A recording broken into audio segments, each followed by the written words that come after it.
Cindy? Good evening. If everyone could find a seat, we'll get started. Yeah. Someone's got to do it.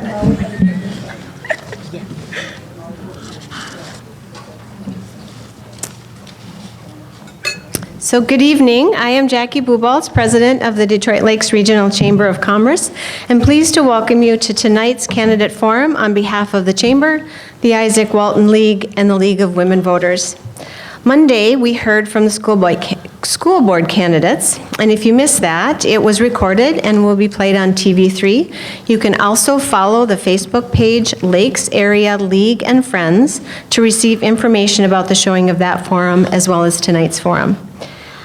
We will hear from the Detroit Lake City Council candidates, and then we will take a short, brief break and hear from the County Commissioner candidates.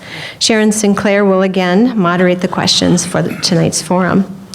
Thank you all for being here, for attending this important community event, where we will learn and be informed about the candidates, and we greatly appreciate the League of Women Voters planning and coordinating this event. And thank you to the candidates for being here this evening. I still have PTSD from the last time I was up there. So my heart goes out to you, and my heartfelt thanks goes out to you for running and being here tonight. Sharon? Thank you, Jackie, for terrifying our candidates. And thank you to the Chamber and to the Isaac Walton League, and of course, to the school for having us here. It's a good, wonderful place to have our Meet the Candidates meeting. And thank you to you all for coming and supporting the candidates tonight, and to the candidates for taking this wonderful role upon yourselves to run for the public office. And the League of Women Voters is always very happy to be able to do these. This is part of our mission. League was established in 1920 after the suffragists won the right to vote to help newly enfranchised women to register to vote.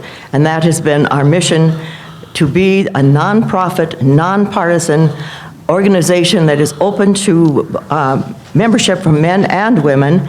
See any League member here if you are interested in joining. And our purpose, of course, as a League is to register voters, to provide voter information through forums such as these, and to, we do not endorse candidates, but we want the public to get to know all of the candidates. If you have questions that you want the League or the members of the candidates for the council to respond to, you believe you were given paper and pencil when you came in so that you can submit questions, raise your hand if you have one of those colorful cards, and the League member will pick it up. And all the candidates will address each question that is asked. So I want to please deaden your telephones. We don't want interruptions. No applause, even though they may do a fabulous performance up here. We'll wait till the end for applause. And then to the candidates, you will be timed in your responses, and I would like to introduce our two our timers who are sitting here in front. And Janet, maybe you would run through the protocol for how this will operate for the 2 minutes. Can people hear me from here? Oh, you just show the cards.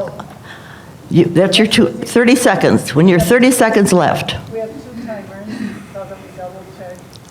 We'll give you a card at 30 seconds. We'll give you another card at 15. We'll give you a stop at 2 minutes. And if you don't stop at 2 minutes, this makes a loud noise, and I say stop.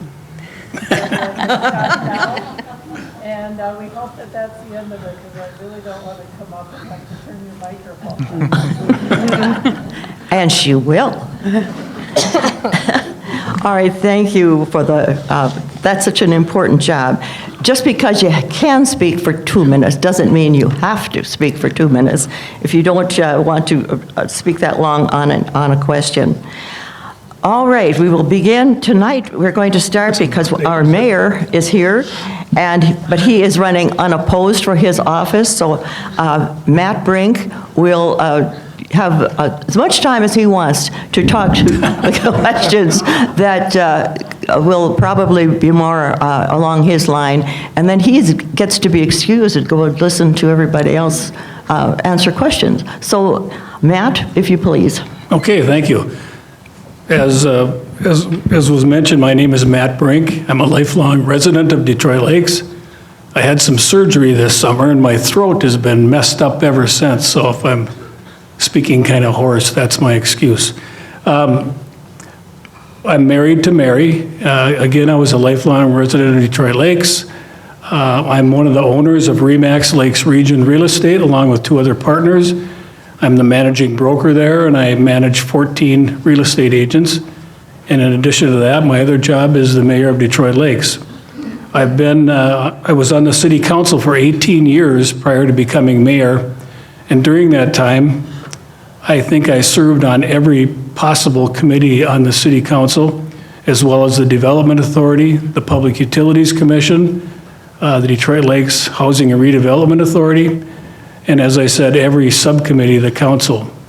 I also, I think, was vice mayor for 6 years, but I'm not quite sure if that's the exact number.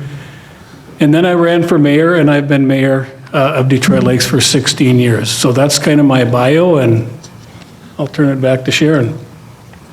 Well, thank you, Matt. I think we have another question. Okay. That you may hit right away, and then you can take a break. Okay. What are the most important challenges facing Detroit Lakes, and how do you propose to address them? Well, I think the most important challenges are like most cities in Minnesota. It's housing, daycare, and workforce. Those are all challenges. Unfortunately, on the city level, we don't have a lot of tools in our toolbox to do lots for all those 3 things, but they're all sort of entwined together. And so I think the solution is to continue doing what we've been doing in Detroit Lakes, and that's to make this community the best that it can be, the most desirable place to live, and that'll help housing, daycare, and workforce sort of work themselves out over time. So that would be it, Sharon. Thank you, Matt, for speaking. Matt Brink, running unopposed for mayor of Detroit Lakes. Thank you. Now we move on into the questions, and the first speaker will be Ron Zeman, who is running unopposed I'll see you in later. Ward 1. Okay. And the first question, Ron, please introduce yourself and tell us what characteristics and experiences distinguish you from your opponents. Okay, well, I am Ron Zeman. I've lived in Detroit Lakes for 54 years. I was merchandise manager at Norby's Department Store for 42 years. And my family, my wife is Joan. I have 3 daughters, Jennifer, Kelly, and Betsy. We've found Detroit Lakes to be a great place to live, work, and do business. We love our small city. As a family, I think we've got a great, we found that we've got a great school system, a good healthcare system. We've got a lot of activities here in Detroit Lakes to keep one busy. And as far as people want to know what I do when I have any spare time, like I said, Detroit Lakes has been good to my family, and I believe in giving back to the community. But I have served as the past president of the Detroit Lakes Lions Club when I first came to town. I've been a past president of the Morning Rotary Club here in Detroit Lakes. I was elected the Rotarian of the Year 3 times. I've had perfect attendance in the Rotary for 28 years. I initiated the Roses Rotary Project as a club fundraiser so we help give money back to the people that need help. I'm a charter member of the American Heart Walk in Detroit Lakes. I'm past president of the Detroit Lakes Chamber of Commerce. I served as the chairman of the Detroit Lakes United Way. I've been a charter member of the Polar Fest, and I initiated the Polar Plunge, which has raised thousands of dollars for the Boys and Girls Club. And I'm a longtime member of Trinity Lutheran Church. Currently, I'm also, I believe in giving back to the community, and currently I'm involved as being a board member of the Housing Authority. I'm a volunteer for the West Central Initiative. I'm a longtime supporter of the Detroit Lakes Dollars for Scholars. This next year, I will be given my 30th scholarship in memory of my wife, Joan. I'm also a financial supporter and member of the museum, and I'm a board member, was a past board member of the Library Club, and a supporter of the library. Thank you, Ron Zeman, candidate for Ward 1. And to the candidates, to give more time for your answers. I won't ask the question over and over. So I'll ask the question, but if by the time we get way to the end, which takes a while, if you would like it repeated, please just raise your hand and I will be very glad to repeat the question. And so now we move to Ward 2. Wendy Spry is the first speaker. Thank you. Can you, okay. I apologize, I thought you were going down the thing, so I wasn't ready. So my name is Wendy Spry, and I have lived in Detroit Lakes since 1992, shortly after my husband and I were married that year. He's a graduate of Detroit Lakes, and after his passing in 2022, I went on to continue to live here with my 3 children, and I have 3 wonderful children and 1 grandchild. I have a bachelor's degree in criminal justice. I have been employed with the Minnesota Department of Corrections for 30 years come December. My current role is as a senior advisor to the Commissioner of Corrections in the area of tribal relations. I am a citizen of the White Earth Nation as well. Prior to that, when I was employed with the department, I was a probation officer for 28 years. In addition to supervising a caseload, I was also the department head for the juvenile and misdemeanor office, and in that role, I reported to the county commissioners and worked on budget and managed staff. Also, I was an evidence-based practices trainer in the area of corrections for staff at the DOC for several years.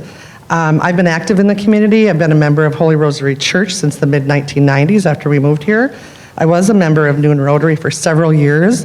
I actually was Rotarian of the Year in 2019, undeservedly, but greatly appreciated the acknowledgement. I have been a volunteer in various roles throughout the time that I've lived here, particularly in my school.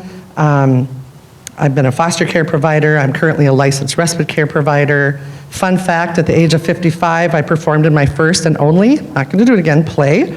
So that bucket list is checked off. And I ran for city council at the encouragement of members of the community 4 years ago. And I have learned so much.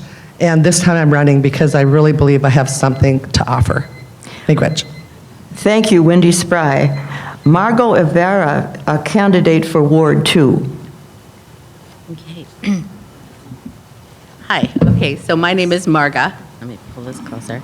My name is Marga Ibarra, and I have been in Detroit Lakes for the past 33 years. I came here, I was from Crookston, and came here at the behest of my parents who decided I needed to go to school somewhere. And so I came here to the VOTEC when this was actually called the VOTEC, and now here we are, it's M-State.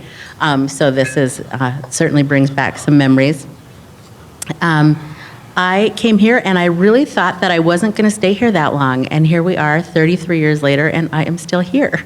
So what happened, I actually fell in love with the community, thought it was really beautiful, and fell in love with the people and started to build lots of relationships here. So my background is actually design and architecture. So I know a lot of faces in here, so I have probably either done your home or I have made a cake for you at some point. So when I very first started out, I loved design, I loved architecture, and it allowed my creative spirit to just kind of take flight. But then over the course of the years, I got burnt out and I decided I was going to make cakes. So that's what I've been doing for the past probably 8 years, I think. A little bit more about me. When I am not doing those things, part of my past, I've been part of the Lake Region Builders Association. Also have done a lot of volunteer work for church, sit on the Becker County Executive Board, and I'm also a delegate to the state of Minnesota. So I just wanted to bring that down a little bit and come into the local level, so I decided to run for city council. Thank you, Marga Ibarra. And Amber Abraham, candidate for the 2nd Ward. Hello, everyone. My name is Amber Abraham. I want to thank you for having me here tonight. This is definitely the most intense job interview I've ever had. This is crazy. But anyways, my husband and I have lived here for 19 years. 16 of those years, we lived on the north side of town. We had enough sweat equity into our home to eventually sell and move to the south side of the lake, where we currently reside. We have 3 children. We raised in Detroit Lakes. Our boys are entering the adulthood. Their adulthood, we have a daughter who's 16. I've been in the civil engineering field for 22 years. I actually received my degree from here when it was Northwest Technical College, I believe. So, and I've held different positions in my civil engineering field, from road construction inspection to design to land surveying to material inspection, which has landed me in my current position, which is in project management, which is all-encompassing of civil engineering. I have volunteered in our community, just a few items, or a few volunteering that I have done. Art Masters at Rossman, which was one of my favorite volunteer experiences. If you're a teacher, kudos to you, because that is hard. And I was only there for an hour with the kiddos. I lead committees to raise money for hospice in town and also the Becker County Food Shelf. I also volunteer for the Dick Beardsley races here in town and the Young Life Triathlon. I see city council as another way to give back to the community. I'm at a point in time in my life where our children are grown, and it gives me that opportunity to invest time to learn more about city council and how to better our city. Thank you. Thank you, Amber Abraham. Amber Abraham. And now Dan Josephson, the incumbent at Ward 3. I am Dan Josephson. I currently represent Ward 3 in the City Council for Detroit Lakes. First off, I would like to thank the League of Women Voters for putting on this event. It's a big lift to get everybody out here and get everybody out and listen to the candidates up here. Next, I'd like to thank the citizens of Ward 3 for electing me for the past 2 terms. And I guess I'd also like to thank the people that decided to show up and listen to us live and be here part of the process, because that's where this really is the ground level of our politics and our nation is right here. My background is I was born and raised in Detroit Lakes. I grew up on East Shore Drive. My parents still live over there. I went off to college, and it kind of takes going off to college to understand how great Detroit Lakes is. And then you come back home and you really find out that that's where you want to be and that's where you want to make your life. And my background is in social studies education. I was a history major at Gustavus Adolphus College. I got my Bachelor of Science degree in social studies education and a coaching minor from Moorhead State University, or at that time I guess it's Minnesota State University Moorhead. I worked for Herzog Roofing as a project manager and estimator for about 10 years, and then I kind of broke off and did some things on my own where I made some furniture, I did some energy audits, and currently I am working for Mojave Ottawa Community Action Partnership, where I'm the Director of Energy Programs and oversee the energy assistance and weatherization programs. I also, for the last 20 years, I have been the Nordic head ski coach at the high school, so I do have a little bit of interaction with students at the Detroit Lakes High School and middle school. I guess I would appreciate support going into this re-election campaign, and thank everybody again for showing up tonight. Thank you, Dan Josephson. Aaron Dahlman. Hi, I'm Aaron Dahlman. I moved here in 4th grade. I graduated from Detroit Lakes in 1988. Right after high school, I joined the Army, and then after that, I went to Moorhead Technical College for sales, marketing, and management. Met my wife for 31 years, Amy, who's here tonight. I have 2 daughters. Chloe, my daughter, is here, my oldest is, runs a successful business here in town. And then my daughter, Brielle, is actually, was she a sophomore, junior? I can't remember all her credits she has. Up at NDSU. I travel a lot for work. I put on probably 45,000 to 50,000 miles on my car, traveling the lovely states of North Dakota, South Dakota, Iowa, Wisconsin, Minnesota. And when I go to these different towns, and a lot of corn in Iowa, but we don't realize how great of a town that we have. with all the amenities that we have here. It's a great place to raise a family. Both of my daughters, I think, got a great education at our school system. It's a great community. People look out for each other. Back in 2003, I had a choice living in Minneapolis where we wanted to move. We decided to make Detroit Lakes our home and never regretted it. I'm more fiscally conservative. I'm more concerned about, obviously daycare is a huge issue right now. My mom ran a daycare when I was in high school out of the house. I still don't get strep throat or pink eye. She also did foster care here in town also. And I know what young people are going through right now on the price of daycare. So I'm just looking out best for the taxpayers. I'm concerned about people getting outpriced on property taxes on their housing. And I represent Alderman at large right now, representing all wards. And if I get elected in Ward 3, I will keep on representing all wards like I did at Alderman at large. Thank you.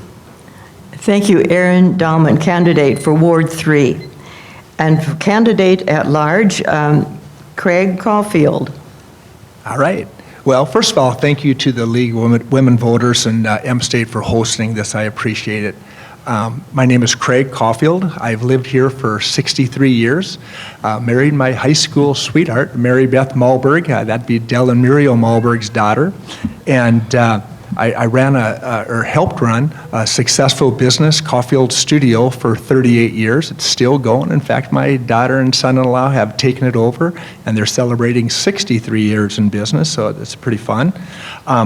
In my time here, I've served on many different boards and committees, the Lakes Area Vineyard Board of Trustees, St. Mary's Hospital Foundation Board, Lakes Area Young Life Committee, Kiwanis Board of Directors, Lakes Area Pickleball Association. I'm the president, and I was probably late to a meeting that I got president, but I'm president of that. Minnesota Flyers Gymnastics Board, Lake Detroiters Association Board. I also served 9 years on the park board in Detroit Lakes, 4 of which I was chair. I'm proud of a lot of the different things that we got done, and it was fun to serve. After I did spend 9 years, I was asked to run for city council, but it just wasn't the right time. My wife and I were just super busy with our work.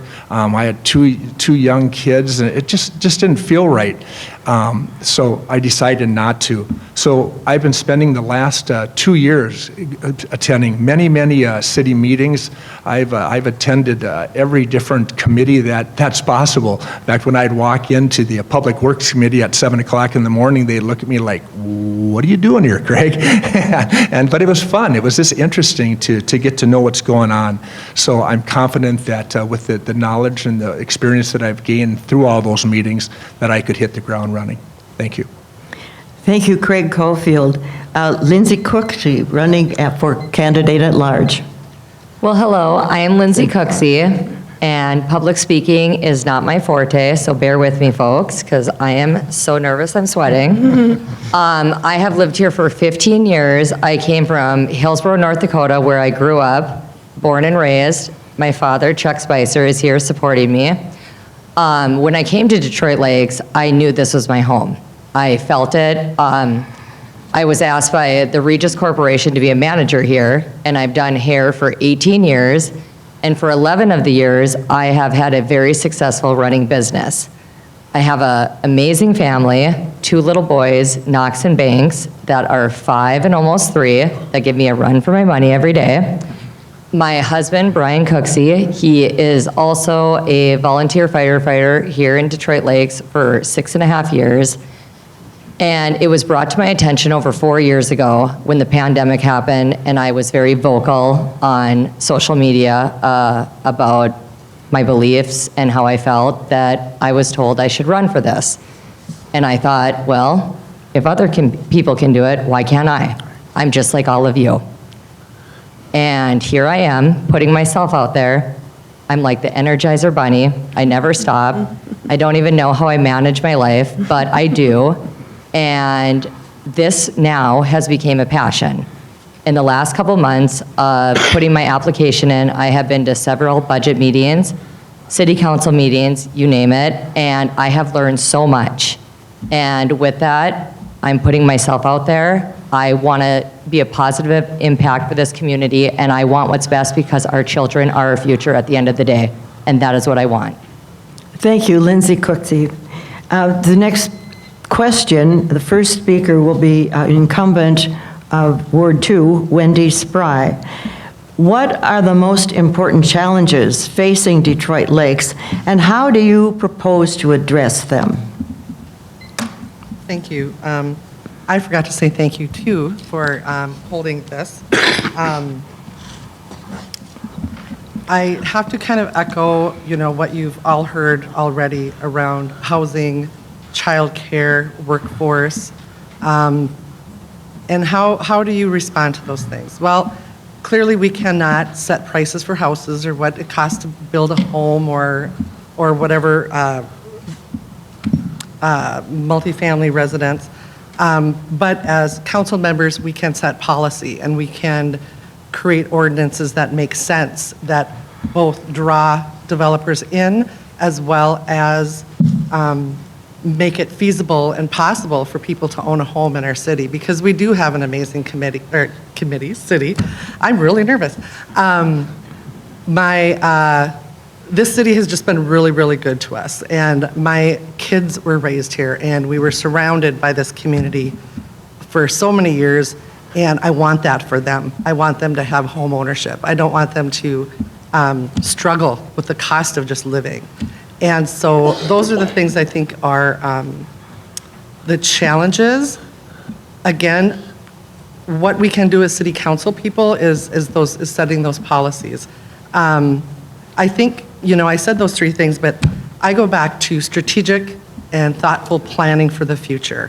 I always go back to my family and my children, and I want others to have the childhood that they had, to live in a community as beautiful as the one they have, they've grown up in. And I think we can achieve that by being proactive, by being thoughtful in our decision making, and looking always at growth and how do we support families to come alongside us with that growth. Thank you. Thank you, Wendy Spry. Marga Ibarra, Ward 2 candidate. So I am new to all of this and certainly new to City Council. I have sat in on the budget meetings, and so I can only speak to those things that I know. And one of the things that really got me concerned and got me running was the taxes. I am a single woman, and I don't have a husband or anything else to fall back on. So when prices go up, when taxes go up, I feel it, and I feel it right now. So that was actually my biggest concern. And then when we are, how do we still? I love the fact that our community is absolutely beautiful, and I believe in investing in it. My background is design and architecture. I believe in beauty, and I absolutely love our community. And I want to continue to make it beautiful, but I think if we can just hold in the reins a little bit so that it doesn't affect everyone's taxes. I always think about, where our prices are right now for gas and groceries, and with inflation where it's at, I always worry about how that's going to hit at the local level.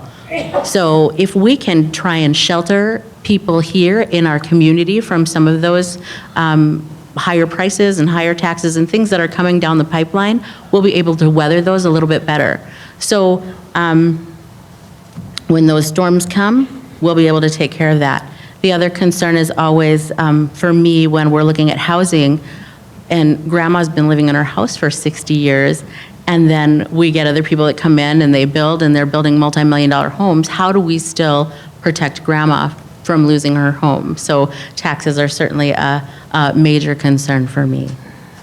Thank you, Marga Ibarra. Ward 2 candidate Amber Abraham. I got to echo Marga a little bit. I am new to City Council and learning a lot as I go here, but I have been walking door to door in Ward 2. I'm about 900 homes in, and it's been wonderful. I mean, DL is some of the best people, just want to say that. Important issues that I am hearing from the citizens in Ward 2 are taxes, utility bills, and inflation. And when they are on fixed incomes, they're starting to feeling like they can't afford to live in Detroit Lakes anymore. I talk to people who are debating on selling their homes because of that. And I think on a city council level, from what I am aware of, I think being responsible when making those decisions at the budget meetings and being able to relay information to our citizens of why our utility bills are as high as they are, or are there resources to help our citizens if they're struggling to pay their taxes or their mortgage because of the inflation or whatever their situation is. Detroit Lakes, another thing that personally that has brought me to city council is the growth of Detroit Lakes. And growth is always, it's a good thing, but I think it needs to be done responsibly, and it needs to be in a big picture view to make sure it's sustainable for our city and for the citizens to have a say in what's going to happen to their neighborhood. So, thank you. Thank you, Amber Abraham. Now, Ward 3 candidate Dan Josephson. Thank you for this opportunity. I've got about basically 3 items that I want to talk about here. The first one is taking care of our streets, infrastructure, and buildings, because that's one of the basic pieces of city government and some of the duties that we have out there. When I got on council, we were kind of, at the first budget meetings I was going to, we were talking about cutting money and cutting road maintenance, cutting road salt, and we've got back to a point where we're actually taking care of our roads. It's been a kind of a rough summer the last couple of years because we have been, taking care of our streets, and it's something that I feel proud of that we have been doing, and it's important that we have good streets to drive on. Infrastructure is also something, I remember somebody saying, how many times are you going to rip up Willow Street in front of my house? I've paid for that 4 times now. And if we do this with proper planning, we can do it once and do it for 40 years rather than for 4 years. Taking care of our buildings, I'm proud that we've been able to build a police station using a local option sales tax where we paid that off 4.5 years early. I'm proud of being able to take care of our public works. That's a building that was a building that was desperately needed, and we're just moving into that right now. I'm proud of the city hall. I know that there's other people up here that are not proud of the city hall because we think it's a waste of money, but I don't think it's a waste of money to take care of our buildings and take care of the things that are important to our city. The next thing I want to talk about is Westlake Drive. That's going to be an important development area that we need to put a lot of thought and consideration into. Our forefathers before us put together that beach, the pavilion, the arena, all that area, and we need to put together a plan that we can be proud of over the next year to bring us into the future. And then finally, I want to talk about redevelopment, development, and growth of the city. Those things are very important, whether it's new housing, because that's important, or just basically growing as a city, because we need to grow. We have been growing, and we're fortunate for that, and we've done so without much input from. Thank you, Dan Josephson. Aaron Dahlman, candidate for Ward 3.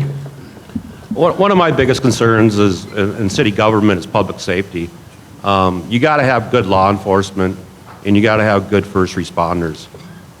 What's been going on in the state of Minnesota, I don't know why some people would even want to go in law enforcement the way they've been treated. And I believe in retaining good law enforcement, because if you don't have good law enforcement, you don't have a good community. Another concern of mine is our fire department. We're very grateful and lucky to have a volunteer fire department. It's harder to find volunteers these days because not everybody can do it. They might have a job that they can't get away from, or they just don't have the time. So eventually, we're going to have to start paying for our firefighters in this town. And if we can't find firefighters, we're all going to be affected because we're all getting judged by how good our fire department is on our homeowners insurance. Another one that's huge to me too is property taxes. The people that are on a fixed income, how can they afford their property taxes? I know 2 people right now in my neighborhood that have their house listed for sale because the property taxes are too high. So what can we do on that? Public safety should be number 1, taking care of our law enforcement and fire department. Number 2 should be maintenance and roads, and number 3 should be city administration. Another thing that's big to me, I moved here in Detroit Lakes in 2003, back from when I graduated. I love this town. I moved here with amenities that we had at that time. Okay, I know there's certain people that would like this town to be a Fargo-Moorhead. Well, then people have left from Fargo-Moorhead to live in this community the way it is. Is growth always better? It depends, because when you grow, then you got to hire more police officers and you got to hire more amenities for the people that move in this town. I love the way the town is, and yes, things can get better, but while I'm on this city council, I'll make sure that I'll be as fiscally conservative as I can so people can stay in their homes and we can find better ways to make housing more affordable by trying to find some daycare program out there for them. Thank you, Aaron Dahlman. Candidate at large, Craig Caulfield. Well, the three priorities I have is first is keeping the property taxes just as low as we can possibly do it. I have attended the budget meetings for the last 2 years, and so I think I have a pretty good handle on what the city's doing budget-wise. And to be honest with you, I think they do a nice job. But I would continue to keep them as fiscally responsible and really look at needs versus wants. So that's my number one priority. The next would be keeping the city safe. I feel we have an excellent police department and an excellent fire department. We're so fortunate to have a volunteer fire department. I have a good rapport with both Chief Steve Todd and Fire Chief Mike Hansen. And to be able to talk with those guys, listen to what they're saying, what their different officers, the guys that serve on the fire department, what their needs and wants are, is important. Housing would be my third. With the housing, I think it's really important that the city work together with the county and different, maybe MMCDC or different housing authorities. So the county has done a study that they're going to actually have a summit on October 25th. I invite you to be there because I'm going to be there. I think it's important to find out with this summit. They spent a lot of money on this, and it's going to be interesting to find out exactly what our needs are, and yeah. So I think I'd encourage you to be there. Thanks. Thank you, Craig Caulfield. Lindsay Cooksey, candidate at large. Hi. So I'm going to piggyback off what Aaron Dahlman said. Everything that he said is 100% what I'm for. I'm for the first responders. Before my husband ever got on 6.5 years ago, I did not know what it all entailed, and it is a huge thing. And like he said, especially living in the state of Minnesota, it is hard. It is very hard. And that is what protects us at the end of the day. Also, my second thing is the home taxes, because I have just myself 7 women in my chair a day. I work 5 days a week. I hear everyone say, I can't afford my home, I can't afford my home. You keep raising these taxes, you want to build this community, we want to keep people in this community. Well, now you're looking at apartment buildings, that's anywhere from $800 to $1,500, that's a mortgage itself. Yes, we can't help inflation, but we can help bringing our community together. If we're going to put money into something, we have to get revenue off of it to pay things. We can't keep adding things and expecting people that they can just afford it. Like, if there's a person that's retired, if they're on a fixed income, how are they going to afford it? And they've lived here for like 50 to 60 years. And now they don't know what to do. Well, that is our duty as a community to come together, to figure it out, to help us grow, because it starts with the community at the end of the day. And we have to, last year we were 50 million in debt, now we're 60 million in debt. That's a problem. We have to start budgeting things, and we have to start paying things off in order to move forward to help those to afford things. Thank you, Lindsay Cooksey. Ron Zeman, Ward 1 candidate. Okay, well, to start out with, inflation has really hurt all the cities. I don't care what part of the state you're living in. And I'll give you an example. Right now, here in Detroit Lakes, our median family income, that's mom and dad both working, is $60,000. Now, we've been talking about specials. Person's going to buy a new house. They've got to have water, sewer in the street, 20 years ago, the specials on that house would have been $20,000. Today, that special price is $45,000. It costs a lot of money to build streets and roads, more than we've ever had before. Now, I'll give you another example. We just put in a new, finishing up on the new public work building up on Tower Road, and 6.5 years ago, we thought about doing that project, and that project came up between 6.5 and 7 million. We said, geez, we gotta hold off, maybe we might get a better price. Well, we waited 7 years, and the new price is 13 million. So all we did by waiting is have the price double. But I do have to say, though, that Detroit Lakes, our population is compared to other 10 or 11 cities in northern Minnesota, our same size population. And for Detroit Lakes, and this includes the school district, the county, and the city taxation, we rank in the bottom 2 for the lowest taxes. Many cities have double the taxes that we have. So we are very well managed for all 3 areas. I think we need to do something with zoning too, because right now, I think one of the things that's hurting our housing is we've got this new zoning for our business residential zoning, and that's really hurting people wanting to build a house, but they're afraid they might have a gas station next to them. I think we've got to relook at this zoning for our city so we have people that want to live in a place where they do have housing. Thank you, Ron Zeman. That's a good segue into the next question. And the first speaker is Marga Ibarra, candidate for Ward 2. And the question, many of you have already addressed parts of it. Affordable and available housing continues to be a significant challenge and a hindrance to filling available jobs in greater Minnesota and Detroit Lakes. What role do you see the city has in overcoming this deficit? Marga Ibarra. Well, I think that, what I continue to hear and what we continue to see is that all of our up-and-coming young people they know they can't afford housing.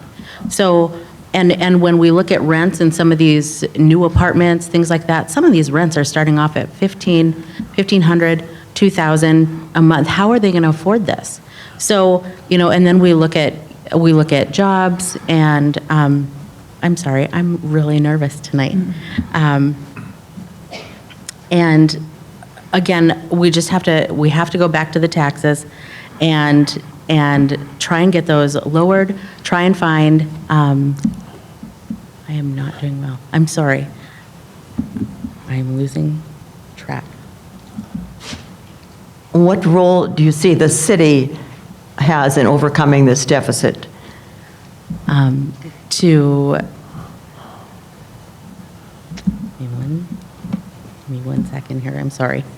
I think that I am not fully knowledgeable on what the city is currently doing. I know that we're looking at apartment buildings going up, but how do we make those affordable? How do we bring those rents down, and yet at the same time, there's also a segment of our population who, what I have noticed, and this isn't going to make any friends with anyone, is that we also have a segment of our youth that actually aren't working, and they are depending on us to kind of take care of them. So I think if we can start to incentivize them to work, that's going to also help them in affording a home. So I was raised on, if you don't work, you don't eat. And I also believe that we need to get our kids to just rise up and start to work and stop with a lot of the entitlements.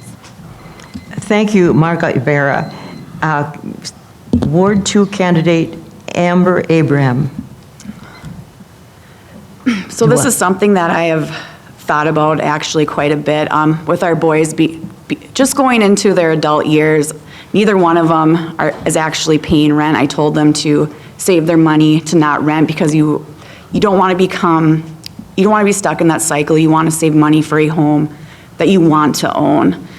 And it's a concern with the youth, because how do you do that with the cost of housing so high? Rent is so high. It's hard to think of a solution. I am unsure of what the city can do about it, but if there is anything, are there, one thing that could be an option, are other cities trying different things? Could we reach out and see what's working in other cities? Otherwise, as far as our city alone, I am unsure, but I am willing to learn what we could do to help our youth and our young families and people who want to get in their own home and need affordable housing. Thank you. Thank you, Amber Abraham. Dan Josephson, Ward 3. Yes, thanks for the question. So the city of Detroit Lakes does have a role in housing, but at this point, we've been fortunate to have organic growth of our housing market and housing starts, and we've had a lot of developers that want to build houses in our city, but we've also got the opportunity here going forward to say yes to projects. We have said yes in the past, but we've also said no quite a bit. We've said no to apartment buildings on the north side. We've said no to apartment buildings on the south side. We need options for people to move to our city. Not all of us are going to want to have that next generation might not want to have a third-acre lot or half-acre lot or 5-acre lot to live in. They might not want to take care of their a new lawn or plow snow or something like that. So we need options for people that want to move to our city. We need starter homes. We need places for grandma and grandpa to age in place. We need places for people to move out of, make room for new families to move into those old homes. My parents are sitting on a 5-bedroom house right now. There's just 2 of them living there. Is it time for them to move on? I don't know. That's up to them to make that choice. But another piece of the puzzle that other people or other cities are doing is they're incentivizing people to move to their cities by incentivizing lot sales. The specials like Mr. Zeman talked about, they are getting out of hand, and maybe that's something we need to look at. And that's a tough barrier to overcome, is that $45,000 special. How can we make this work, and how can we bring people to our community to live in homes that are affordable for them, to help feed our businesses, our industry, our schools, and everything like that. So I see this as a major issue with development, redevelopment, annexation, and growth of the city. We've been fortunate in the past, and we need to continue to look for solutions for the future of the city and the community that we live in. Thank you, Dan Josephson. Aaron Dahlman, candidate for Ward 3. When I ran for Alderman at Large 4 years ago, this was a hot topic, affordable housing back then, and I kind of stayed out of it because I was in the wholesale mortgage lending for about half of my life, and I talked to people that are still in the industry. Housing's a huge issue throughout the country right now. There's not much supply, there's more demand. Now, with interest rates, you can't buy the same house you could 2 years ago just based on payment. Are you ever, I just don't know. It's a great question. I don't know how we could approach affordable housing in this town, because I live on a lake and it's getting to the point where I can't even afford the property taxes on it. So I just don't know.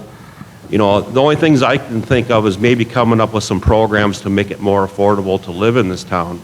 The city of Warren, Minnesota, they had an issue with a daycare, and they passed the same kind of tax that we're trying to pass for this pavilion to build a daycare. Maybe we need to subsidize, families for daycare expense, because that's a huge expense right now. I know some single parents out there, it's a couple $100 a week for daycare right now. Is that? So if you're in a month, so if you're making $20 an hour, how can you even afford to go to work if you have a kid in daycare? You can't. So maybe we need to look at subsidizing the people in this town on daycare, and then maybe look at, since we're building this new pavilion, put a daycare in it during the week and utilize it and have people in town do something with it. That's all I got to say. Thanks. Thank you, Aaron Dahlman. Candidate at large for at-large council position, Craig Caulfield. Well, affordable housing is tough. I do feel that this study that the county is going to come up, has had done and will explain at the summit on October 25th, will give us some answers on what the needs really are. And I feel it's important that the city work with the county and different agencies to address this. I know that there's a annexed piece of property out by on 270th by the south side park that it looks like there's a good chance that apartment building is going to be going in there. But in the rest of that property, I think it would be good to encourage different builders in town to, hey, is there a way that we can build some, or at least have a portion of that, more affordable houses? They don't have to be all $500,000-$600,000 houses. So I think to work with these contractors and talk with them, and my wife and I have built 5 houses, and I was a general contractor on all of them. So I kind of have an idea what's going on, and to these contractors, I think they'd be willing to work with us, and at least give us some ideas on what their suggestions would be. So yeah, I just think keep an open mind and yeah. Thank you, Craig Caulfield. Lindsay Cooksey. So I don't really know if this is like the right answer here. I was trying to think of everything here, but I mean, obviously we need to lower the home taxes or try to, or come up with something because like we were saying, people are not able to afford it. But what I have noticed is I've worked with a lot of teen foster care and the crisis center. I've done several nonprofits for, and what I'm noticing in this town is there is a lot of people that, I don't know if this is the right term for it, homeless. And we got vacant buildings everywhere, and I think if we could come together, you want to talk about diversity, equality, especially nowadays, we could take these rundown buildings, put something together, because there's teens that are couch hopping, men, women. The Women's Crisis Center is great, but it's if you're a battered woman with your child. And maybe if we could come up with a solution with one of these buildings and give somebody a hand that they had been dealt with, like every child is innocent. So whether you're born into a drug addict, mental health, just bad parents at the end of the day, they're innocent, but we got to give them a chance. And with a chance, we got businesses. I mean, I have a business in the mall. There's a business right next to me that has to close early all the time, lack of people working, and other businesses. Well, if we help these people that haven't been helped, we could maybe make job opportunity in this town, create job fair, help those, and just create a better life and come together. Because right now, I'm sorry to say, not a lot of people want to work. There's a handout going on. And if we can get these people on their feet and create jobs, we could be more successful. Thank you, Lindsay Cooksey. Ron Zeman, Ward 1. Okay, housing is a big problem. I'm chairman of the Housing Authority, and we see every meeting, it's senior citizens down to young families all need affordable housing. And like I said, median family income in Detroit Lakes is $60,000, and you're trying to have people to try to make ends meet on this. Remember, the state had an $18 billion surplus 2 years ago, and very little of that surplus went to help people with housing. We had a meeting at the Legislative Action Week, and the person that's in charge for housing in Minnesota, her idea at that time for affordable housing was going back to trailer houses. That was what her answer was, and we were very surprised about it.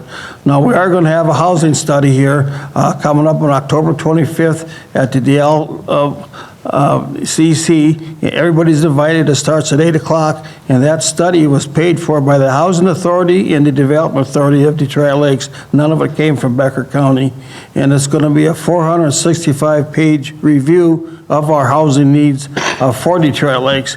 And I'm looking here, we've got a 150-unit apartment house coming in on South Shore, and we were told that those affordable apartments are going to be $1,500 to $2,500 a month. Those aren't affordable. So young people, they would like to have home ownership if they possibly can.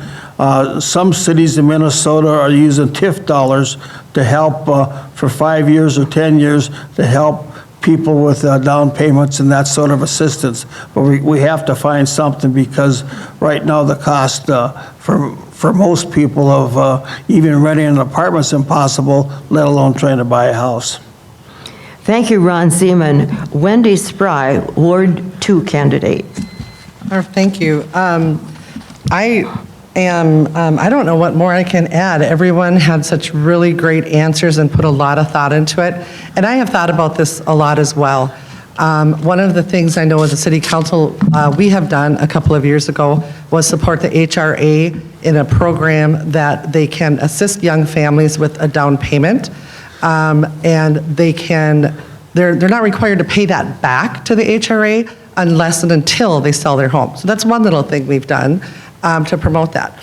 I take Dan's example that not everybody wants to own a home. I think I'm of the generation that was where that's your goal. You're going to go get a house. Some people would prefer to live in an apartment or a duplex or a condo where they don't have all of that upkeep and that maintenance that can really drain a lot of us, especially single moms. So I really go back to that idea of inventory and ways we can incentivize builders. I think about, and this might be very simplistic and I might be embarrassing myself right now, but I think about leaving home and renting an apartment. That's kind of where we all start. And then maybe we move into a small home. My husband and I bought a home here in 1992 for $37,000. And it wasn't a fancy home. It was 2 little bedrooms and the kitchen. I could touch both walls with both hands. And a few years later, we were able to get a little larger home for our growing family. And it's gradual. And when we move from that apartment and into that next house, that apartment opens up to somebody else who is in that place of starting out. And when we move on to a little nicer home, maybe that person. So it's like that cycle, I think. And if we incentivize builders to come into our place. Also, I got 15 seconds. Assessments, I think we've done some great work in the area of assessments. We've redone our formula so as to reduce the burden on the developer, the homeowner, and shared some of that cost that hadn't been done before. That was one of my priorities. And I'm happy to say we've made progress. Thank you, Wendy. You can give me the other Spry. sign. The next question, first speaker on the next question is Amber Abraham, candidate of Ward 2. And the question, last year's property tax levy was 11.2%, which funded an $8 million budget. As a city council member looking at next year's budget, what would you consider to be spending priorities for Detroit Lakes in the next 4 years? Aren't you glad you're the first one on this? That's an easy question. Being new to city council and I attended as much of the budget meetings as I could. It is a big animal. And if you're curious of how the city spends their money, I highly suggest going. It was very informational. Our city does great putting together a presentation and walking through our budget. As far as giving additional comment on that, just because I don't have a lot of knowledge in it, it's something that I do have a desire to learn more about if I were to get on city council, so thank you. Thank you, Amber Abraham. Dan Josephson, Ward 3. Thank you. So property tax levy and what are the priorities for the city for the next 5 or 4 years? I guess it doesn't make too much difference. It has to go into planning and it has to go into the first point I brought up about what one of my priorities is, and that's taking care of our streets, our infrastructure, and our buildings. And those are 3 things that are the general cornerstones of what city government provides. And we need to continue to work on road maintenance. We need to do street repairs. We need to move on to the next section of roads on the north side. We've done some stuff on the south side. We've got to look at Shorewood Drive as a way to bring that back into repair, whether it's just mill and overlay or reconstruct or do something much more big and bold. We've got to look at Westlake Drive. We've got to do that redevelopment. We've got to look big and bold. We need to take the steps that our forefathers put forth to us with City Beach and the amenities down there, bring us back to a place where people want to come to in the summertime and also live here and grow old here. We need to take care of our buildings, and that's something we also need to look at is Washington Ballpark. We've been asking for bonding money, and it's about time that either the legislature funds us, or we just need to figure out a plan to move forward on that. That's something that's important to me. Recreation here, I played baseball there, started about 30 years ago playing baseball in Washington Park. It's a cornerstone of that area, and we need to take care of that and look towards maintaining the rest of our buildings. Fire hall, we've been doing some work on there. Police station is up to par now, and just kind of picking off those things as we see fit. And planning is the biggest thing, whether it's comprehensive plan or capital improvement plan. Those things help us budget out, and so we aren't in debt, and we've got a schedule for paying off and being fiscally responsible with our taxes. And Thank you, Dan Josephson. Aaron Dahlman. The last year's levy of 11.42, whatever, I voted no on that. Don't hold that against me, but I don't like spending money that we don't have. My biggest concerns, again, is public safety.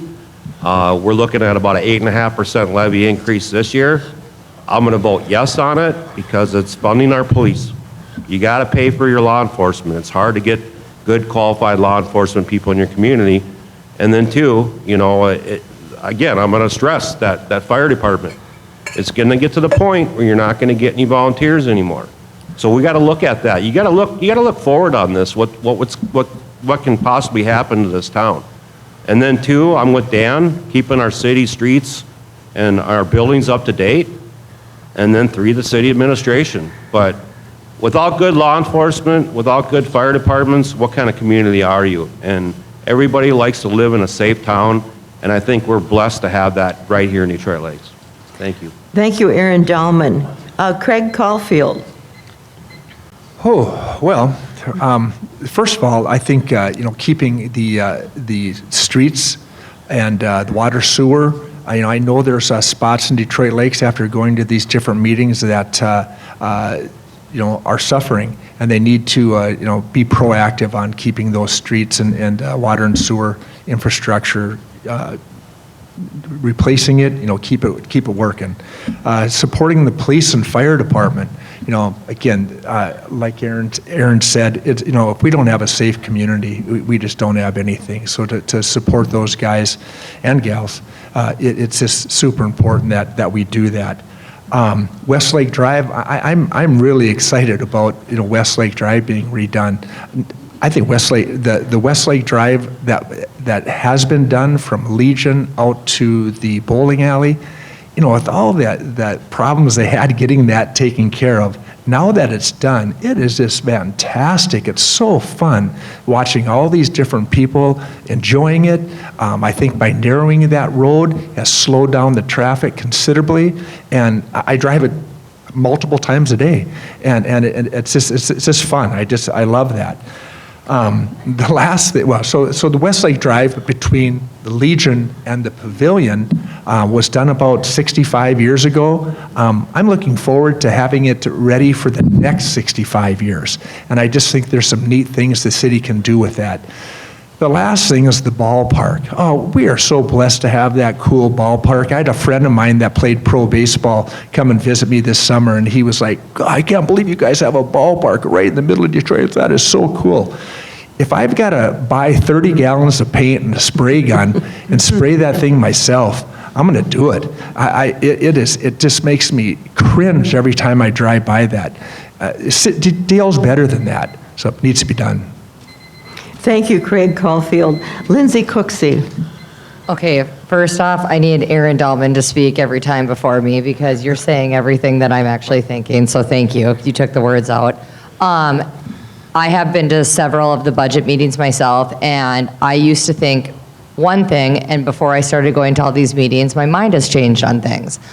Definitely, I feel like the roads are all getting done, and that was something that was a must-have, and so kudos to that. We got to keep doing that because we got to keep that safe. But as for the first responders, absolutely. They are what protects our community. They are what puts their life on the line.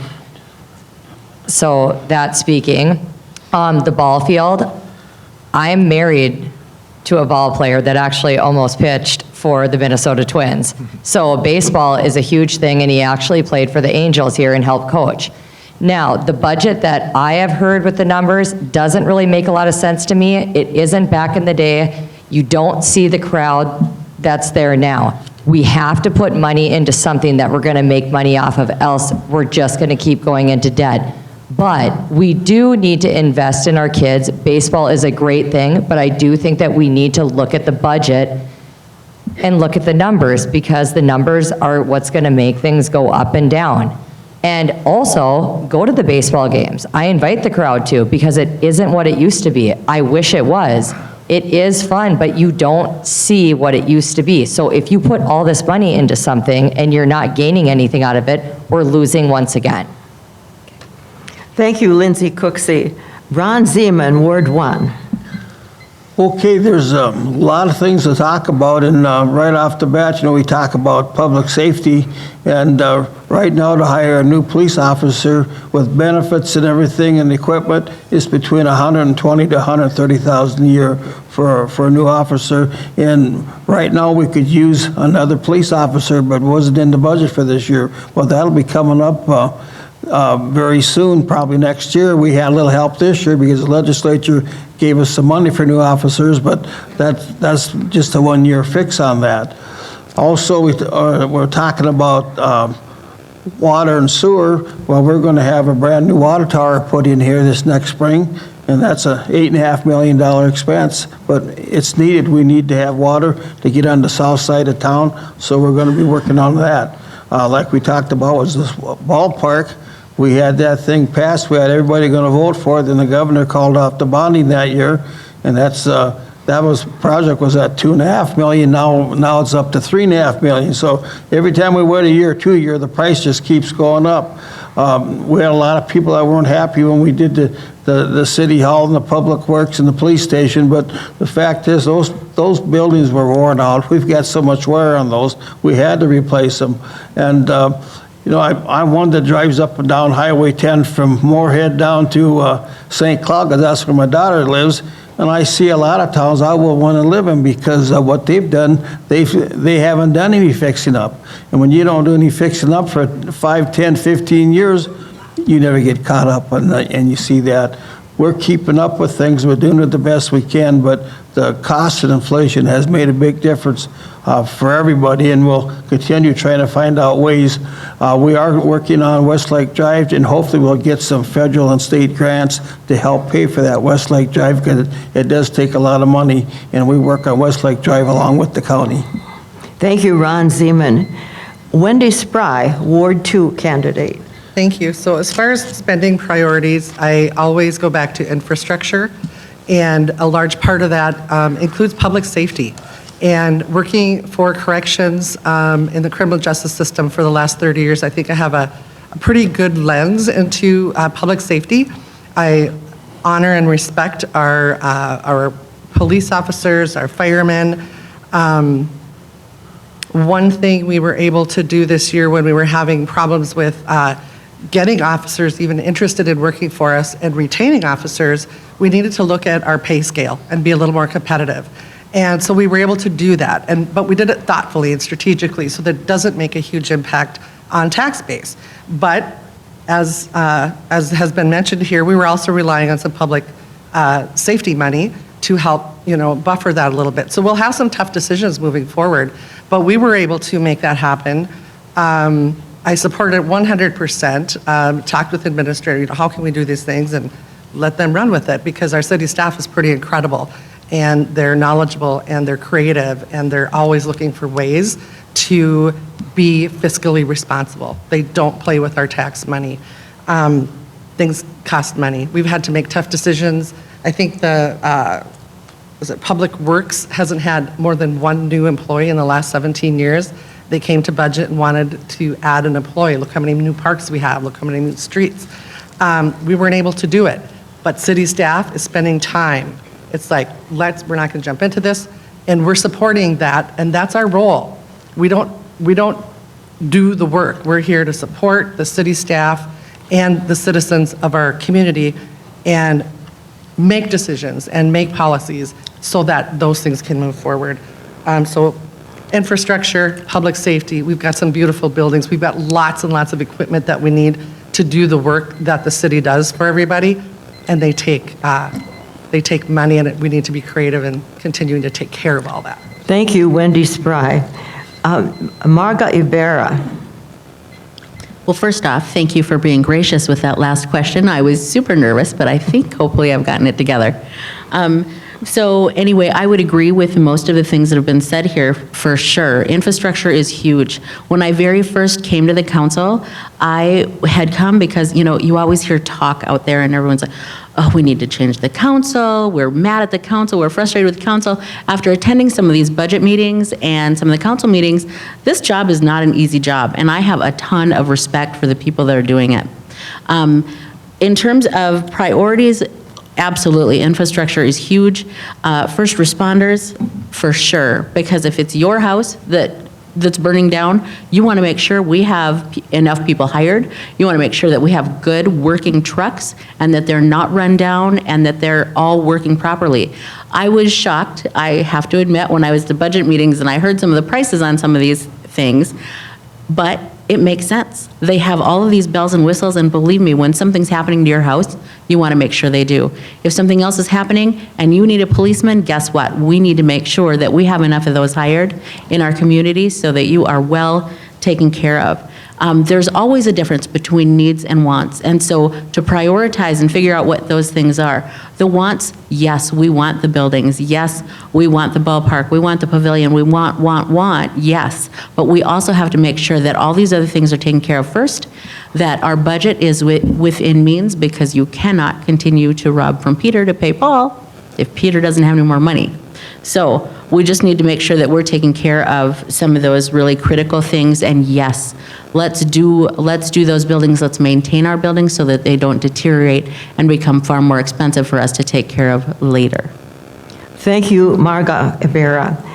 The next question, first speaker is Dan Josephson, Ward 3 candidate, and the question: in every sector in our local economy, employers have been challenged to find employees. What can the city do to help employers address workforce challenges? I think this comes back to my third point that I started out the evening with, and that is development, redevelopment, and growth opportunities for the city. We need to have those places for new houses to start. We need to have places to have locations where we can have that redevelopment. We've had opportunities where we've had developers come in and say, hey, I want to build this here, and the council has said no. We've said no to several different locations, whether it's Eventide, whether it's apartment buildings on the north side, apartments buildings on the south side. In my 8 years, we've said no more times than I care to even count, because we've turned away so much housing in this city, and that's a major thing that we don't want to be having people have to drive to Perham or Frazee or wherever it might be to work in our factories, our businesses, to be a hairdresser with Lindsay. I think we need to have places where people can come here and call home, and that's where we really need to make an effort and invite people in to be part of our community, be part of our home, be proud of the people that are coming in, and it's the housing shortage and the housing issue that I think is the major drawback of what we have with trying to figure out getting more people to work in our factories, businesses, and so forth. Thank you. Thank you, Dan Josephson. Aaron Dahlman, Ward 3. Well, everyone's fighting for employees everywhere. All the places I travel, there's help wanted signs everywhere. Wages are going up, but then again, it's not going up high enough to cover the cost of living. One thing I can't understand is, and this is more of a federal government thing, but if someone's on Social Security, why limit it on how many hours they can work?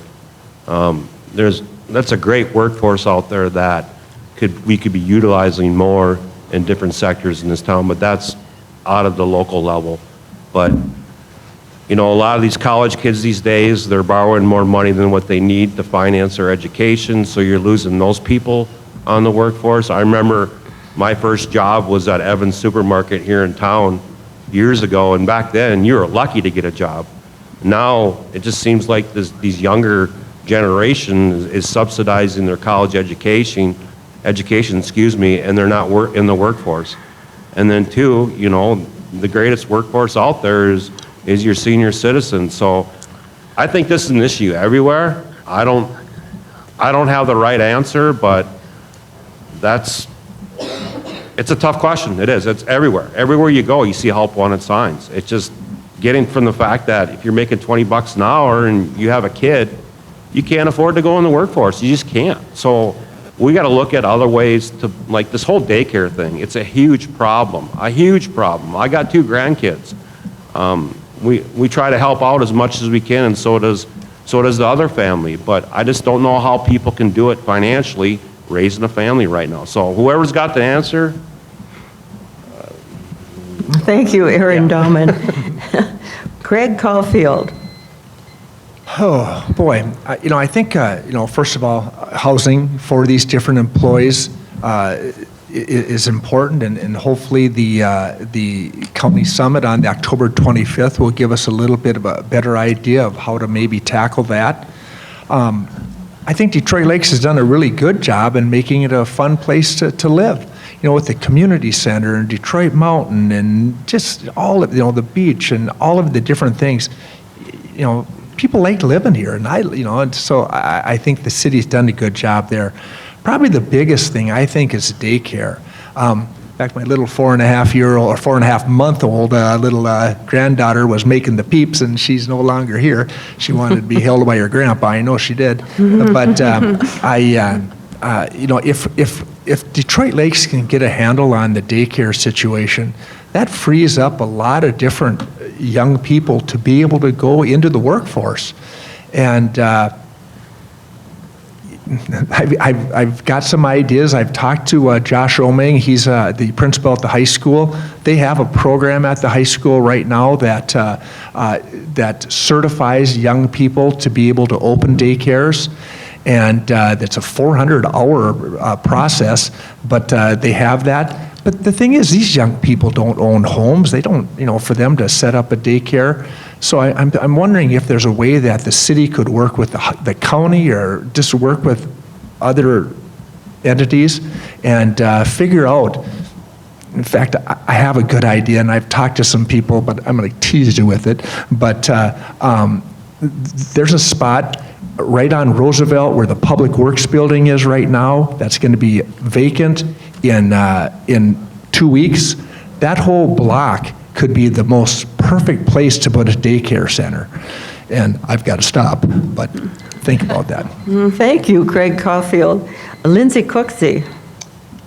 Okay, I might have a little different opinion on this, so bear with me, folks. I think we give a lot of passes these days to people with the whole working situation. I know I grew up very young. At 9 years old, I started babysitting, and you always work for what you had. My parents always instilled that in me. There was really no excuse. You work for what you have. You don't go ask for a handout. And nowadays, all I see are handouts, and it's very frustrating.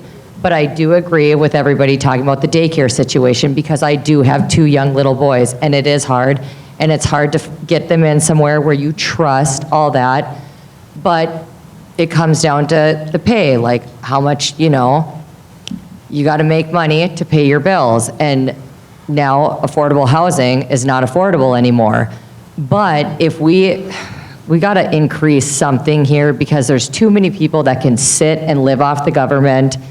And it's easier to do that versus going and working. And now we have senior citizens that have worked their entire life they can barely stand and they're working at Walmart. That's not okay. We got people that are crippled that would give anything to stand up and do the jobs that we do every day. And then there's people that just lay on the couch that think, you know what, you work hard for a living, but I'm going to take what you got. And I'm sorry if that's offensive, but that is what I feel. That is what I see in today's day and age. And I think we need to enforce it and get people working. Because if we get people working, it's going to bring money back in, and it's going to help those. Thank you, Lindsay Cooksey. Ron Zeman, Ward 1. Well, we're talking about a whole can of worms here now. And I was at legislative work week down last February, and we had a whole session as far as daycare, and average daycare worker in the state of Minnesota makes $12 an hour, and there's absolutely no benefits. So you wonder why you don't have people wanting to go into daycare? That's a big part of the reason. Also, here in Detroit Lakes, we need to have employers that pay a livable wage and have real benefits. And that means a good health care plan where you don't have such a high deductible that you can never use the plan because you never make their match. And also, we need a plan where people get a decent retirement so when they get to be 66 or 67, they can afford to retire. And as far as regards to apartment houses, what we need is people building single-family housing. We've got apartments that want to come in, but they want to dump them inside a neighborhood, and the rents are going through the roof now, and so it's just questionable about where you want to put these apartments and what's the price of these apartments. Some of these prices on apartments are more than what a house payment would be, but the trouble is the couple doesn't have money for the down payment.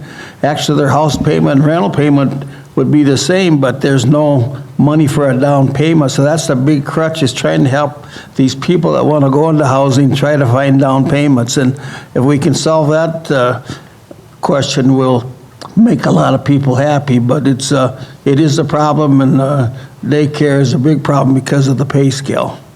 Thank you, Ron Zeman. Wendy Spry, Ward 2. Thank you. So how does the city support workforce challenges? A lot of great ideas up here. I think demographics probably play a big part. When I first came on to the city council, I went to a League of Minnesota Cities, and a demographer was presenting on workforce challenges, and we just don't have as many people. People are having smaller families, and jokingly she said, so the best thing you can do is go home, tell your kids to have larger families. I don't know if that's a solution, but it's an ongoing issue. And it's then the daycare thing. I remember being surprised by my third child in 2000, and I told my husband, I'm going to have to quit my job. We cannot afford 3 kids in daycare. It's one of those things that has been a challenge for a very long time, and I don't know that it's a new one for any of us. And so I think the city can support Craig's idea of using some space. How do we partner? How do we make that available? And how can we develop an infrastructure around kind of that public-private partnership that this city is so well known for? I mean, what a generous community. And so many of the things that happen here probably wouldn't happen without that public-private partnership. And I think this could be a very good example of affordable childcare, available childcare, because it's hard to find even a spot anymore. So I think that's a really good reason, a great idea, and something that we can actually do as a city council. There's so many things that are out of our control, but I think this is something we could really take some action on. And we have talked about it, and things move slowly. It's tough sometimes, but we're moving, I believe, in the right direction. The housing, incentivizing some, things like that, so people are attracted to our community. We have a beautiful community. We need places for people to live. We need available daycare. We need, wages that can help. Thank you, support a Wendy family. Spry. Margaret Ibarra, Ward 2. Okay, so in terms of workforce challenges, I'm not really sure how the city council can do anything with that, because it's such a big issue. In fact, I'm going to piggyback a little bit on what Lindsay said. You know what, there are jobs out there. You can look literally anywhere. Everybody is hiring. We're all dying to get people to come in and work. And the reality is, unfortunately, we've incentivized a lot of people to not work, which is really unfortunate. So I'm going to probably, my thing is, if we could get a little bit of welfare reform and incentivize them to work.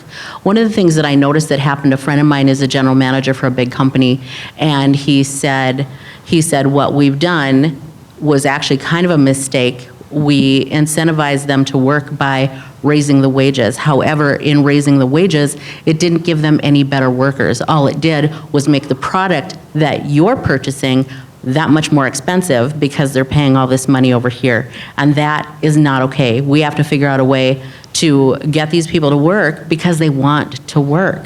I am mortified when I go out and I make a decent living, and I'm looking at these young kids and they're sitting in these coffee shops buying $8 and $9 coffees, and I'm going, oh my word, I wouldn't do that.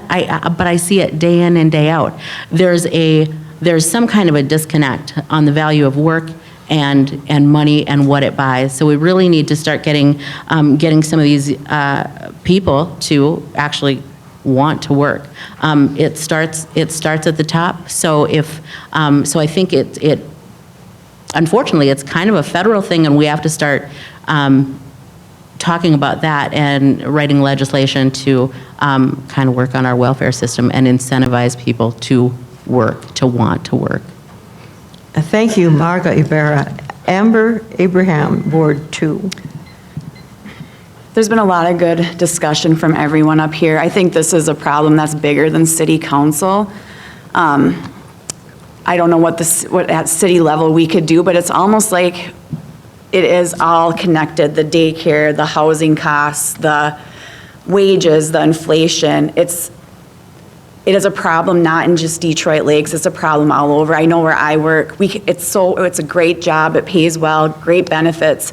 We can't find people to work either. So I think this is more of a society issue than it is a city council issue. And if there is something the city council can do, that'd be great. I would love to learn about it, and I would totally support it. Thank you. Thank you, Amber Abraham. Our time is almost up. Now, we've got a closing question, and we got a good question from the audience, and if you want to try to work this in to your closing, that would be fine. But there will be separate questions for the incumbents and the candidates. But this was just a general one, and good luck. Many candidates are saying they want public safety and infrastructure and child care investments, but they're also seeking lower taxes. How are you going to reconcile this? And if you want to take a shot at that, please do. But for the, and do that with your closing question, which we will start with the closing question with Aaron Dahlman, a candidate for Ward 3. And because you are an incumbent, Warren, Aaron, the question is, what motivates you to continue to serve Detroit Lakes on the city council? Well, I just want to say thanks for all the residents for letting me be your alderman at large for the last, well, it'll be 4 years coming up. It's been a great learning experience. In fact, I had a friend that was on the city council, and I'd always complain to him, and he's like, do you ever go to the meetings? Do you ever do this? And I'm like, no. So I started paying attention. I encourage, everybody that's sitting up here, hats off to everyone, because you're putting your name on the line. Everybody has opinions in this town. That's what our job is as elected officials, to listen to everybody's views. Anytime you can be involved in your community is a great thing. I believe it's your civic duty. Not everybody's going to do it, but I just want to say thanks to everybody tonight for having me here. And either way, between Dan or I, you're going to win. Whoever wins between both of us. Dan is a great guy. Dan, I don't think I ever had a really argument with you on the 4 years I was on the city council. We just don't always agree on things. So I respect Dan. Whatever happens to either one of us, if we don't get elected, I think we can still serve on some other committees in the town. But again, thanks for having me here, and thanks for your support. Thank you, Aaron Dahlman, candidate for Ward 3. Craig Caulfield, candidate at large, what specific steps have you taken to prepare for the office being sought? How would you describe your familiarity with the city decision-making and budgeting process? Well, I've spent the last, like I said, 2 years going to lots and lots and lots of meetings, which has been really interesting. I'm kind of kicking myself for not being more involved before, up until this time.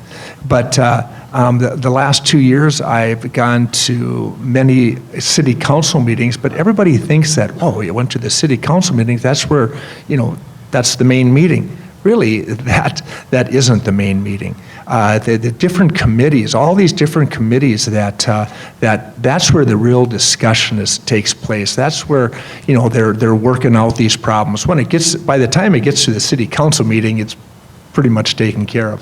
So I've gone to all these different meetings, and again, it's been fun in that when I would show up, they'd be like, "Whoa, Craig, is there a problem? Why are you here?" And after a while, I think they realized that I was interested in becoming a city council member, so that's why I was there. But yeah, by attending those meetings, I think it's really helped me a lot. And then just listening to people, talking to people. In my business, I established lots and lots of relationships and photographing thousands of people. And by listening to these people, I know that I have a good rapport with them, and I'm very approachable. So yeah, thanks. Thank you, Craig Caulfield. The same question for you, Lindsay Cooksey. So what it comes down to is I want to be your voice. I want to be the voice for the people in this town. And whether it's Craig or I know we'll do well. Craig has gone to several more meetings than I have, and the last 2 months I have learned so much. Like I've said earlier, there were things that I was 100% against, and now I'm for because I got the knowledge in there. But I run a business. I could run a newspaper column because I hear everything about everybody, okay? I just can't talk about it, else I'd lose clients all day. But I hear it all. I hear the concerns. I have no problem speaking my mind and standing up. It takes tough blood doing what we're all doing up here. The fact of the matter is, I've been through enough in my life. I've been beaten down, and you know what? Nothing's going to stop me to get back up. And if it's here to make the community better, being your voice, hearing your concerns, I don't want to ever dismiss anybody. You're a part of our community. We're in this together. So it isn't just us up here making these decisions. It's you guys as well, and I want you guys all included. It's not like that stigma, and I'm not going to say it because I'll offend some people, and I'm pretty good at that. But I just want to make a positive impact in this community, and I'm learning as I go. And I know when you start something, you don't get it all right away. But I'm a fast learner, and I'm passionate about it. And if I get up there, I want to be the voice and solve the problems, solve world problems. Yeah, right. But no, I never thought I'd be up here, but I'm enjoying the ride. And if it's to help our community and help my boys at the end of the day, because they are going to be Laker pride, that's what I'm here for. Thank you, Lindsay Cooksey. Ron Zeman, what motivates you to continue to serve Detroit Lakes on the City Council? Well, like I said at the start of the program here, I believe in giving back to the city of Detroit Lakes. The city's been so good to me, and I'm not afraid to get my hands dirty if I'm working. But I enjoy trying to work out, trying to help people, trying to solve problems. And as we sit here and talk about how do we cut the costs for the city? Well, I'm looking for childcare. We've had many meetings with businesses, manufacturers getting together, trying to work out a plan where they have a little bit of the game where they put some money and put that money in, but it all ends up, everybody thinks the taxpayer should be paying the whole bill. That can't be done. Everybody's got to pay a fair share in this child care. And I'm looking here, as I said from the start here, we could go ahead and cut employees, but all we're going to do then is cut back on what we get done in our city. Right now, we've got projects that we can't do because we're short of people. And then, that's about the only real way that you can cut costs is cut employees. That's plain and simple.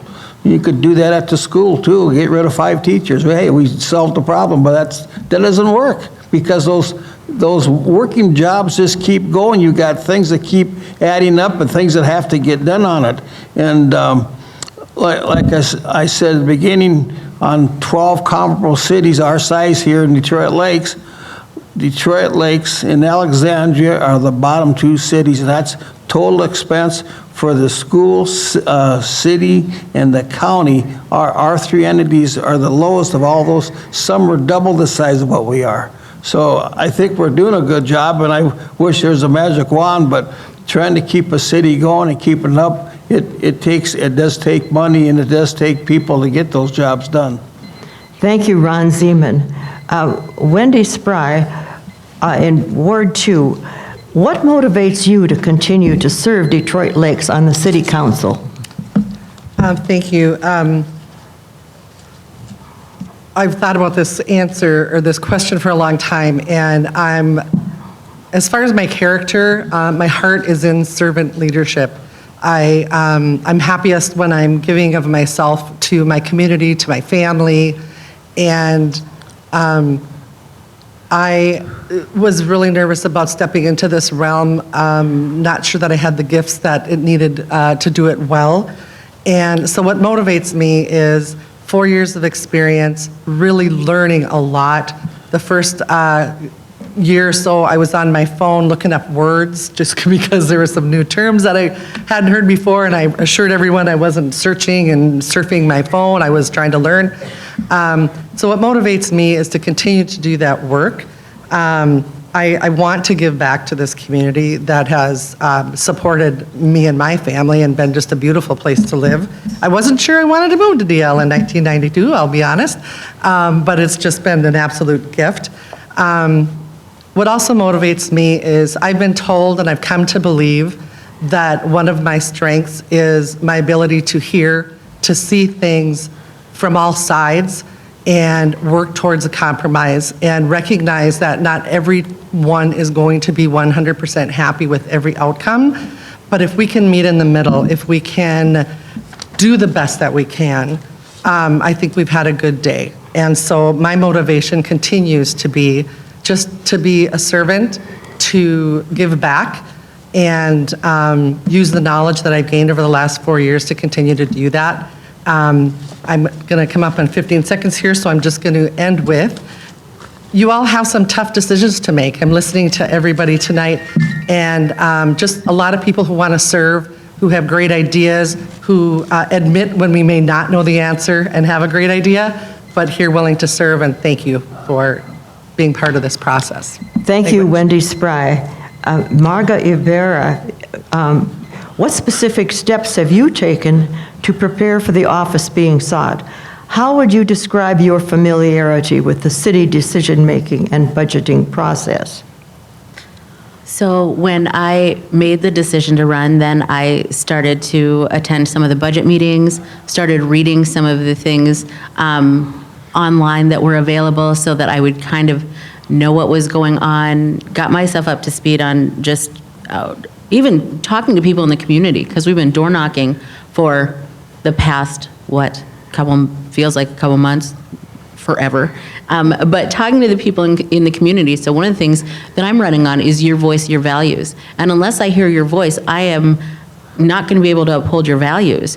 So part of that is just trying to be that liaison between the community and the council so that you do feel like your voices are heard and that you can make a difference. I love this community and I want to see it continue to grow, but I also want to tend to all segments of society, those who can afford it more readily and others who are on those fixed incomes, because we're not here to serve just one segment of the community. We're here to serve everyone. And so we really, I believe very strongly that we can never ever look at anything solely through the lens of emotion or one pet project. It has to be seen through the lens of reason, because it's the only way that we're going to come out and be able to actually steward your monies well. They're not ours. You can spend your money however you want any day of the week, and so can I. But when it comes to us deciding on what's happening in the community and prioritizing those things, it's really important that we figure out how we're going to steward your money well.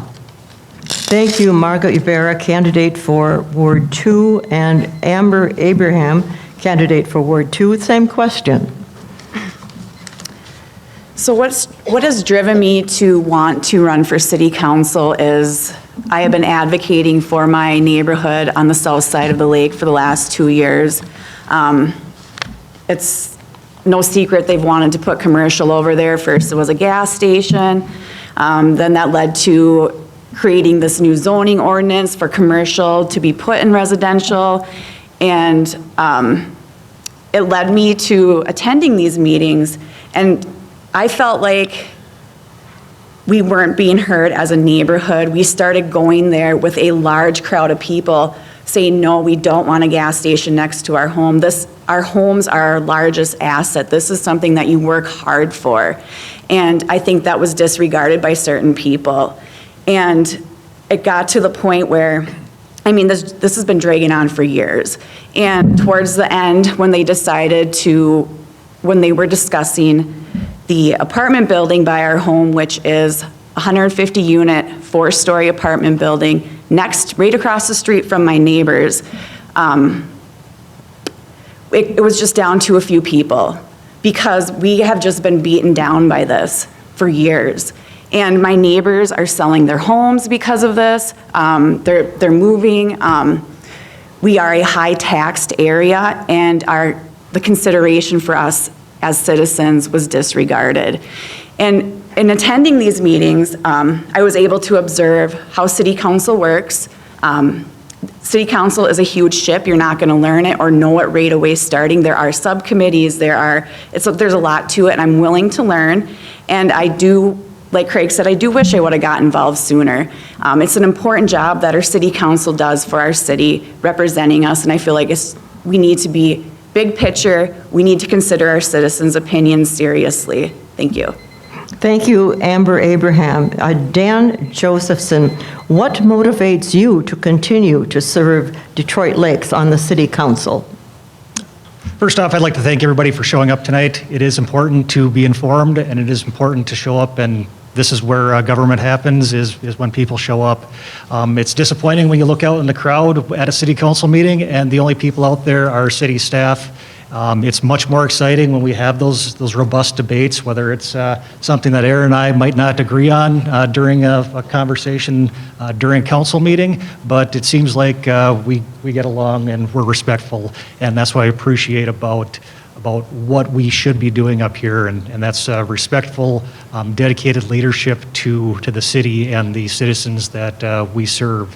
Something that keeps me going is just that wanting to give back, and we've talked about this time and time again up and down the row here, but this city created me, and I want to give back the same effort that the city put into me from when I was born to high school graduate to making that decision to come back to Detroit Lakes. I remember back in about 2004, after I was newly back here, Mayor Buboltz appointed me to the park board, so I was a park board person just like Mr. Caulfield was. I was chair for, 4 or 5 years of that as well. And just giving back to the community is something that I feel important. And just kind of that leadership role that I'd like to take and give back to the entire community here. I see this as a big role. It is important that you show up, and looking back in the crowd there, if looking at the next group of people that are going to fill these seats, I look at Phil Hansen back there with Lakeview Township. He knows I show up at his meetings every month, and we haven't been keeping attendance, but I don't know if I've made those meetings more than Phil has or not. But that's one thing I pride myself in is I show up for meetings. I read meeting minutes. I really enjoy that piece of the process, and that's what I ask your support for again. Thanks. Thank you, Dan Josephson. And that concludes our League of Women Voters Forum for this evening. I think we're very fortunate to have such excellent candidates for our city council positions. And thank you all for coming. And please, let's give a round of applause to the candidates.